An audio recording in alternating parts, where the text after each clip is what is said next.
Vamos con nuestra primera entrevista del día. Está con nosotros Trajano Vidal Potentini, presidente de la Fundación Justicia y Transparencia, con quien tenemos muchos temas de qué hablar, sobre todo del tema de la reforma policial que ha estado en la palestra, luego de que en apenas semanas varias personas hayan terminado muertas en destacamentos a manos de agentes policiales y nuevamente estemos discutiendo qué pasa con esta institución en nuestro país. Trajano, bienvenido, un placer tenerte con nosotros. Muy buenos días, Caminero, Geraldino, y a ti, Laura, pues siempre complacido de participar en este espacio pues tan visto. ¿Qué vamos a hacer con la Policía Nacional? Nosotros el presidente decía ayer que no tiene una varita mágica para arreglarla. Es correcto. Y por eso nosotros reiteradamente, porque no es un tema de 2 días, hemos venido diciendo que la Policía Nacional es la que tenemos, es la que pagamos, y que la misma, por lo que son sus raíces, si se quiere culturar, de esa reminiscencia del trujillismo, como un cuerpo represivo, que es en principio el objetivo, debe ser refundada desde cero. Nosotros hemos dicho que lo primero que debería hacerse es la demolición de ese edificio y erigir allí pues un centro de constante capacitación moderno que responda pues a los tiempos presentes. Ahí hay estructura, o esa estructura persisten todavía túneles, solitarias y otros aspectos propios de los tantos años que tiene esta edificación. Y allí pues entonces preparar en valores, en derechos humanos, en capacitación de relaciones humanas, esa tecnificación que necesita este cuerpo del orden. Y lo peor aún es que aún reconociendo que es consustancial con el ser humano, es inherente, es propio de los seres humanos, lo que es el delinquir, lo que es el acometer delitos como se ha evidenciado, de torturas y demás en los diferentes cuarteles, cómo se deja arrastrar esto, cómo se deja llevar esto al plano político, que es lo que se está evidenciando ahora mismo en el Congreso, cómo el gobierno asume este tema y cómo arrastran a una institución, es un manejo torpe a una institución como la policía, a ese proceso, porque ¿qué le corresponde al jefe de la policía como gerente de todo este aspecto? No hacer causa común con estos temas, actuar en consecuencia a partir de una comisión. Recuerden ustedes que las comisiones anteriormente siempre tenían un ministerio público y eran, qué sé yo, diversas. Suspender, someter, llevar a la acción de la justicia a estos individuos que han consternado al país con una barbaridad como la que se ha dado y que sirve de vergüenza incluso a nivel internacional para nosotros. Y vamos a ver ahí cómo viene un informe del Departamento de Estado ya para el próximo año, donde va a recoger todas estas barbaridades y nos pondría a nosotros como uno de los países que más violan el tema de los derechos humanos y la consecuencia de eso. Ya no hay, creo que había una disposición establecida que en cada destacamento había un representante de la Fiscalía. Ya no existe eso. Hay fiscales, pero no en cada destacamento. El tema logístico de los de Procuraduría General de la República. Pero por ejemplo, cada destacamento, por ejemplo, si citamos el NACO, no es cada destacamento, porque es un destacamento. El NACO debe tener un ministerio público, pero no está 24/7 como diríamos. Fíjate en el escenario en el que se da esto, ya en la noche, no se tiene un fiscal ahí previsto, y parecería que los fiscales, por el tema logístico, se han apartado de muchos de estos aspectos y no tienen entonces cómo dar el sello distintivo de esa judicialidad o más que todo de esa constitucionalidad que hay que darle al apresamiento, al seguimiento de estos temas. En sentido general, porque también se habla de reforma policial y se ha asumido casi como un concepto difuso en cuanto a su naturaleza y en cuanto a las acciones que hay que tomar. ¿Cuáles deberían ser las medidas más urgentes que se supone que la comisión recomendó y que entregaron una serie de informes en el mes de diciembre y sin embargo no se han implementado? Lo cierto es que en la República Dominicana somos expertos en diagnóstico, pero todo parece indicar que hay un círculo vicioso y que falta ese sello distintivo que se llama voluntad política para empezar a implementar una serie de acciones, sobre todo aquellas que son más urgente. Por eso yo digo, nosotros tenemos la policía que pagamos, bajo los niveles de miseria, de no mejorar las condiciones y calidad de vida de estos miembros. Tú no puedes esperar mucho, pero hay aspectos urgentes que tú tienes que considerar en esa necesaria tecnificación. ¿Qué es lo primero que hay que hacer? La depuración. Organizar, estructurar el que este cuerpo del orden pues no tenga ese sentido, si se quiere, de violación a lo que es el tema de la función pública, donde se utilizan de carácter privado. Entonces tú tienes que recoger los agentes, tú tienes que ver con lo que cuesta. Una depuración, pero sobre todo la preparación, amén de una campaña sostenida y permanente de ese sello distintivo que se llama derechos humanos. Esa gente hay que educarlo, esa gente hay que prepararlo. Y en ese mismo proceso, lo que es ese ámbito, tiene que haber una línea, hay que ser menos policía y más gerente. Eso es lo que pasa. Esos son los aspectos que inmediatamente tú tienes que organizar.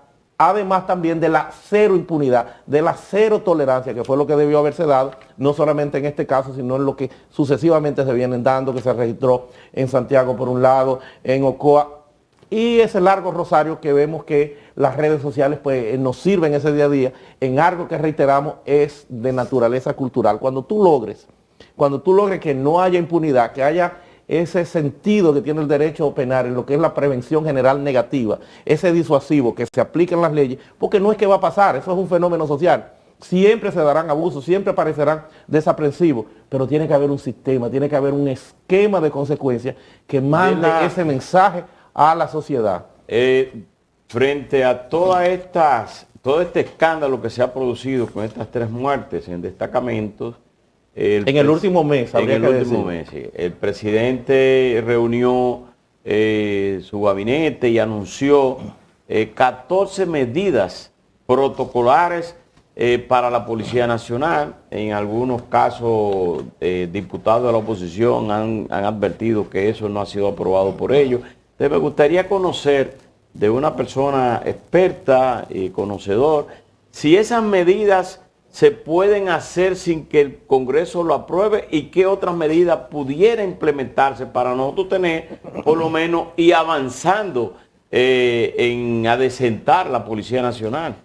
Mira, en la República Dominicana tenemos una hiperlegislación. Estamos hablando de que posiblemente seamos uno de los países más legislados, donde todos los aspectos hoy por hoy pues se vienen abordando y están ya previstos, están considerados en leyes y por qué no hasta en decretos que también constituyen normas de un alcance general. Amén de ese sentido de convencionalidad que hoy por hoy pues nos brinda el Tribunal Constitucional de la República Dominicana y esa cohesión que hay con la materia de derechos humanos a nivel internacional. Entonces todo lo tenemos reglamentado, no hay necesidad de que el Congreso tenga que aprobar ninguno de los aspectos que se han planteado ahí, que debieron haber sido de naturaleza normal, permanente, y lo mismo haberse estado ejecutando. Una de las medidas es que van a preparar, que van a tecnificar, que van a entonces no tiene ningún sentido porque son propios, son particulares de lo que es ese entorno administrativo que debe verificarse. Por eso yo digo que hay que ser menos policía en este escenario y posiblemente más gerente. Se necesita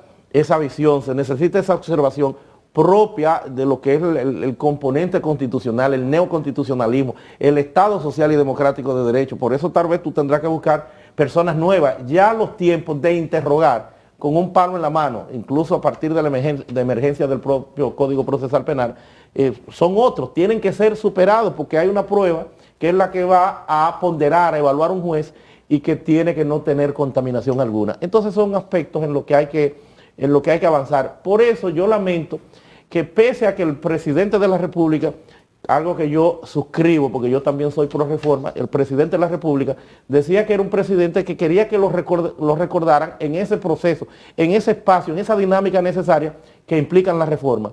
Pero viene con el mismo error que cometió posiblemente Danilo Medina cuando entrara al gobierno, que es el tema de se apartó de lo que fueran todos esos procesos de reforma a partir de las estructuraciones que habían, como era el CONARE, como era también el Comisionado de Apoyo a la Reforma y Modernización de la Justicia. Entonces se tiene que tener ese brazo que sí Leonel Fernández le dio mucho sentido. Si nosotros observamos las grandes transformaciones en la República Dominicana a nivel de reformas importantes la pudo acometer Leonel Fernández sin trauma alguno, porque siempre integró a la sociedad, como fue, por ejemplo, el proceso de la reforma constitucional, pero tenía ese comisionado, tenía ese brazo jurídico que quitó Danilo Medina. Por eso, este gobierno que se precia o que ha planteado eso, lo primero posiblemente que debe hacer, y es una propuesta que nosotros hacemos desde aquí, es constituir una unidad coordinadora de reformas institucionales, en donde todos esos procesos se integre ahí y ya en un sentido, si se quiere, científico, se empiecen a discutir, se empiecen a analizar, a socializar aquellos temas que le quite ese componente político. Fíjate que por eso empiezan a fracasar los diferentes procesos de discusiones que vienen desarrollando, porque lo meten solamente en el escenario, en la mesa de los políticos, y los políticos tendrán que pensar en sus intereses. ¿Cuáles son sus intereses? Bueno, que no te pasen un 40%. ¿Cuáles son sus intereses? El mismo aspecto de la reelección, la habilitación. Entonces, hay muchos aspectos que van a tronchar esos necesarios procesos de reforma que debieron haber estado en manos técnicas, evaluándose, trabajándose, pero desde el gobierno, para desarrollar todos los aspectos que le corresponden. Fuera de cámara, tú nos hablaste de la posibilidad de que ese edificio que está que aloja la Policía Nacional sea derribado y construirse un edificio, pero ¿en qué variaría eso? Fuera de cámara y en cámara. Ajá. Incluso lo planteé al principio.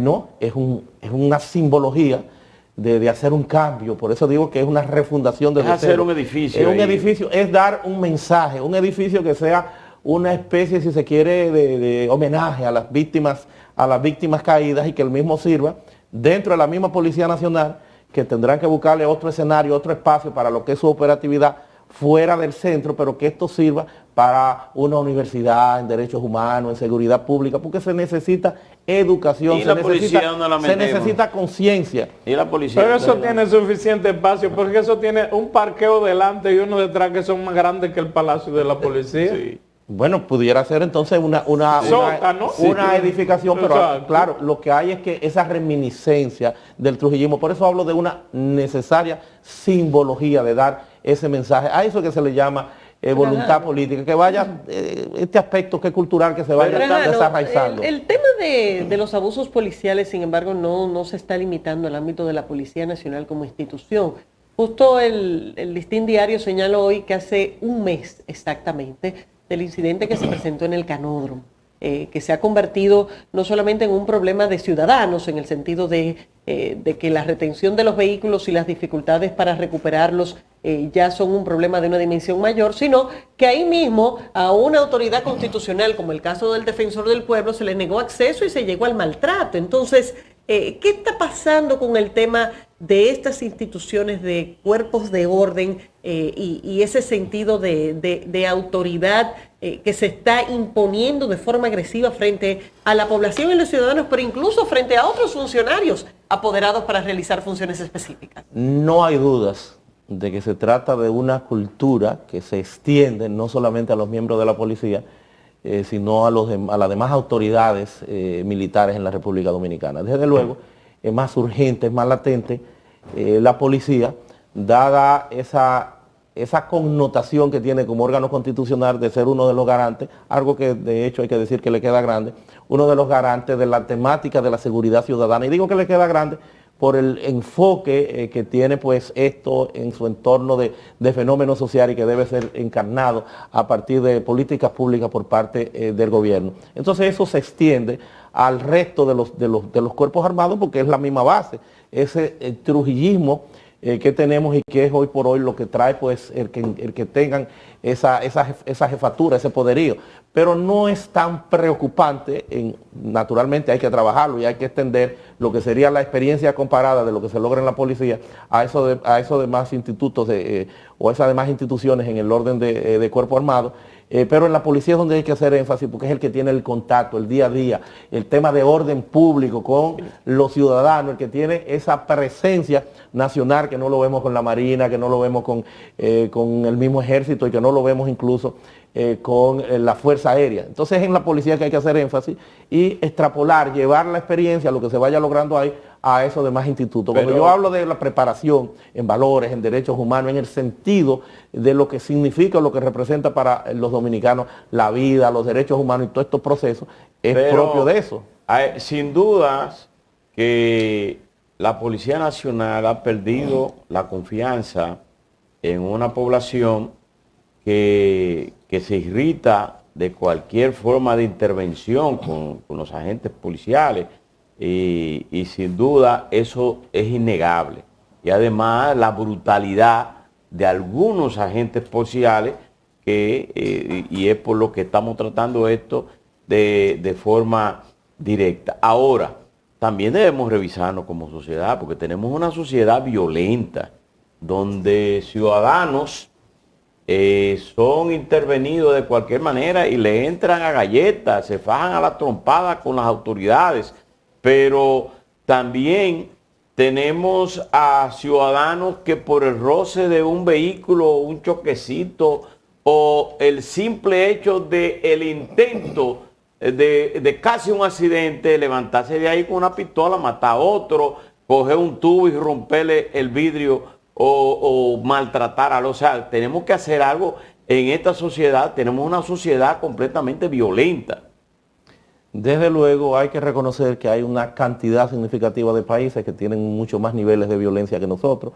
Hay que reconocer también que la violencia como tal y la delincuencia es un fenómeno de naturaleza social, un fenómeno social, y que siempre va a estar presente, que no sería tanto el problema, sino la labor que tiene que hacer el gobierno a nivel de políticas públicas, a nivel de diagnosticar, a nivel de tener voluntad política para afrontar y para atenuar los niveles de todos estos aspectos que se están dando. Por eso nosotros tenemos que reiterar el tema de la preparación, campaña cívica, la concientización y sobre todo el mensaje con lo que es esa prevención general negativa a la hora de tu de mi parte, por última pregunta. Ese disuasivo. De mi parte, por última pregunta.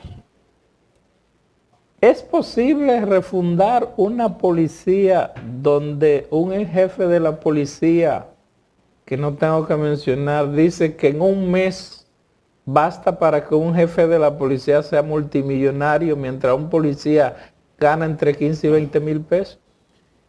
No, es imposible. Por eso hablamos de un tema de cultura, por eso hablamos de que tiene que ser más que una reforma, una refundación y más aún ese necesario cambio de cultura. Personas que estén comprometidas, amén de esas pautas o de eso que ha anunciado pues ya el presidente de la República, y que debieron haber tenido un carácter no reactivo como ha sido el proceso o rectórico, sino que eso tiene que estarse registrando, como es el aspecto de las cámaras, la tecnificación, la preparación de lo mismo, el tema de un patrullaje estratégico. Todos son aspectos que deben ser propios de la naturaleza de lo que serían estos cambios, estos avances que no solamente se traducen en leyes. Es un cambio, por un lado, de cultura, pero sobre todo de ese disuasivo, y porque eso pasa en cualquier parte del mundo, lo que es la comisión, lo que es corrupción policial, eso es propio de cualquier parte. Es el esquema, es el sistema de consecuencias, que cuando se haga algo se va a mandar el mensaje, se van a someter a la acción de la justicia, se van a suspender, pero aquí lo que acostumbramos es a darle 3 palmaditas y simplemente trasladar el problema, el mal, a otro escenario, porque lo que hacen es que se trasladó la dotación policial